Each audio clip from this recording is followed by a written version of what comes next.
មនុស្សសិល្បៈដើម្បីសន្តិភាពបង្ហាញពីការចងចាំអស់មួយជីវិតរបស់ប្រជាជនខ្មែរលោកគុជខេវិនលើកឡើងដូចនេះព្រោះនេះគឺជាការឈឺចាប់មិនអាចបំភ្លេចបានដោយសារតែភ្លើងសង្គ្រាមឈ្លានពានពីចៅសៀម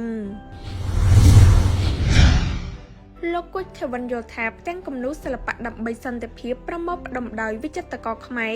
ដល់ទៅ60នាក់គូរូបភាពបង្ហាញពីការឈឺចាប់របស់ពលរដ្ឋយោធាខ្មែរត្រូវយោធាសៀមឈ្លានពានលើពលរដ្ឋកម្ពុជានៅលើទឹកដីខេត្តសៀមរាបមិនត្រឹមតែធ្វើឲ្យខ្មែរតជំនាន់ចងចាំទង្វើដ៏ព្រៃផ្សៃរបស់ចៅសៀមនោះទេប៉ុន្តែរូបភាពទាំងនោះធ្វើឲ្យសាធារណជនជាតិនិងអន្តរជាតិចូលរួមទស្សនាហើយចូលរួមថ្កោលទោសពួកចៅអក្រិតកម្មសង្គ្រាមសៀមដែលឈ្លានពានខ្មែរព្រោះខ្មែរត្រូវការសន្តិភាពមិនត្រូវការសង្គ្រាមទេលោកគុជខេវិនថ្លែងសារនៅថ្ងៃទី30ខែធ្នូថា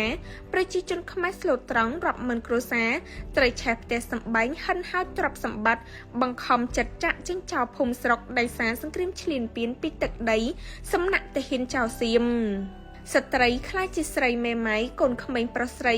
ខ្លាចជាក្មេងកំព្រាចាស់ជរាបាត់បង់កូនចៅនារីក្រមុំត្រូវពួកចៅសៀមចាប់រំលោភវត្តអារាមសាលារៀននិងទីសក្ការៈបូជាខ្ទេចខ្ទីដោយការបាញ់ផ្លោងទម្លាក់គ្រាប់បែកពីលើអាកាសលើទីតាំងជនស៊ីវិលបណ្ដាឲ្យស្លាប់និងរបួសប្រជាជនខ្មែរជាច្រើននាក់ឲ្យរងទុក្ខវេទនា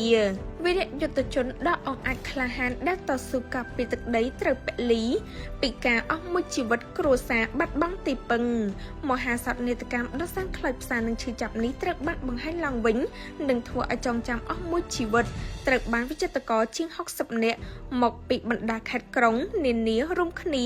ប្រតិស្ថានឡើងជាផ្ទាំងគំនូរដ៏ធំតាំងនៅខេត្តសៀមរាបសូមសាធារណជនជាតិអន្តរជាតិអញ្ជើញចូលរួមទស្សនានិងចូលរួមថ្កោលទោសពួកចៅអក្រិតកម្មសង្គ្រាមសៀមដែលឈ្លានពានខ្មែរប្រជាជនខ្មែរស្រឡាញ់សន្តិភាពប្រជាជនខ្មែរឈឺចាប់ណាស់ដែលត្រូវសៀមឈ្លានពានយ៉ាងអយុត្តិធម៌គូបញ្ជាក់ផ្ទាំងគំនូរសិល្បៈដើម្បីសន្តិភាពមានកម្ពស់5ម៉ែត្របណ្ដោយ30ម៉ែត្រប្រមូលផ្ដុំដោយវិចិត្រករចំនួន60នាក់គូពីរូបភាពសង្គ្រាមនៅតាមបណ្ដោយព្រំដែនកម្ពុជាថៃដែលបង្កដោយយោធាសៀមលើកទី1កាលពីខែកក្កដាឆ្នាំ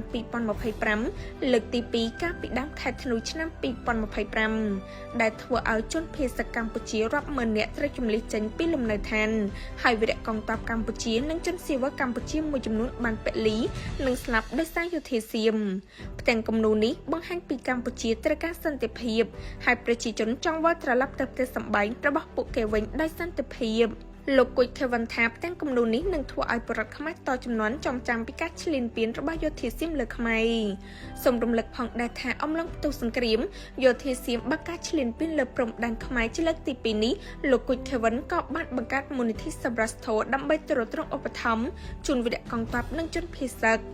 ជាក់ស្ដែងឲ្យឃើញពីស្មារតីខ្មែរតែមួយដែលលោកនិងសិល្បករបានចូលរួមបានទទួលថវិកានិងសម្ភារៈពីសប្បុរសជនទីតាំងដូចជាផ្សារសំហាន់ Walk Street ភ្នំពេញ Pub Street សៀមរាបក្រុងកំពង់សោមនិងខេត្តកោះកុងជាដើមលោកគុជខេវិននិងសិល្បករសិល្បករនេះដែលធ្វើសប្បុរសធម៌ក៏បានយកអំណោយមានដូចជាថវិកា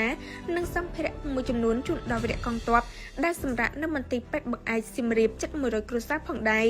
កាលពីថ្ងៃទី27ខែធ្នូពោលគឺថ្ងៃដែលយោធាកម្ពុជាថៃចុះកិច្ចព្រមព្រៀងបាត់ឈប់បាញ់គ្នា72ម៉ោងដែលចូលជាធរមានតាំងពីម៉ោង12ថ្ងៃត្រង់